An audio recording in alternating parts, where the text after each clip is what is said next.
If you were writing a headline that describes your first year, what would that say? I would say Mayor makes historic progress on toughest problems. I think that's what we've tried to focus on this year. Obviously, we came in with a focus on homelessness, which is the city's biggest challenge that voters elected us to take on. I think we've taken courageous action and delivered historic results there. And then we inherited a crisis around newcomers that were coming, 30,000 here just since I took the oath of office. And that required a separate set of responses to get us through that, and feel like we have ended in a place where now people are connected to services and are at work, and we've closed down our shelter system, and people are successfully integrating into the community, and that feels like a win-win. Sanctuary city. Denver became a sanctuary city in 2017 with the costs associated with an estimated 30,000 plus or 40,000 plus migrants that came to the city this past year. Can Denver economically survive and sustain as a sanctuary city moving forward? We can. Every city that has bet on being pro-immigration over the last 200 years in this country has won, because that is how you build this country. We know we have thousands of open jobs here we can't fill. The only problem we need to solve is the folks that have arrived, helping them get access to work. And that's where we wanted the federal government's help. Without their help, we found a path on our own. So now those folks are getting trained, they're getting jobs, they're paying taxes, they're supporting the economy. That's what we want them to do.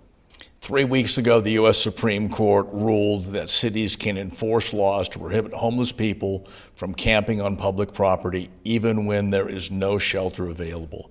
How do you plan to respond to that ruling? It doesn't change our strategy. Our strategy has been that enforcing a camping ban to move someone from one block to the next doesn't solve the problem. It just moves it from one person's front door to another person's front door.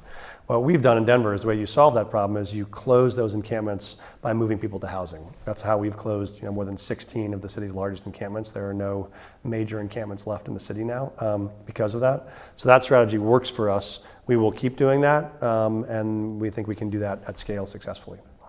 To your approval rating, 55% of voters last year said they wanted you in this office. Recent polls show 48%. What do those say, if anything? Yeah, we've actually, I think those show that they're not representative samples, but I think there are 3 or 4 polls out now that have us at 60 or 62 or 66% or 58%. And so I think that support is strong. And I think that's particularly compelling when you look at the year that we've had. It is often, if you were to say on year one, the best strategy to make yourself popular in the next year would not be to say we're going to, in an unprecedented way, open 8 new transitional housing sites for homeless individuals in 8 neighborhoods. I mean, there was one effort to do that in the 3 years before us that resulted in massive litigation and community fights, and that was only to house 40 people. We knew if we were going to do that for 1,200 people, it would have a lot of hard conversations, but we did those. I mean, I did 60 town halls personally myself through last fall to talk to communities, get that feedback, modify our plans, and make sure we delivered what they wanted. A year ago, after you were sworn in, you got a warm welcome from the audience, and your first thing you said was, "I've done nothing yet." Right? That's true. Now a year has passed. What's the most significant accomplishment? I think the most significant accomplishment is we took on what seemed like Denver's toughest problem, and we delivered a great first result, which is moving now more than 1,600 people who are on the streets of this city off of the streets and into transitional housing.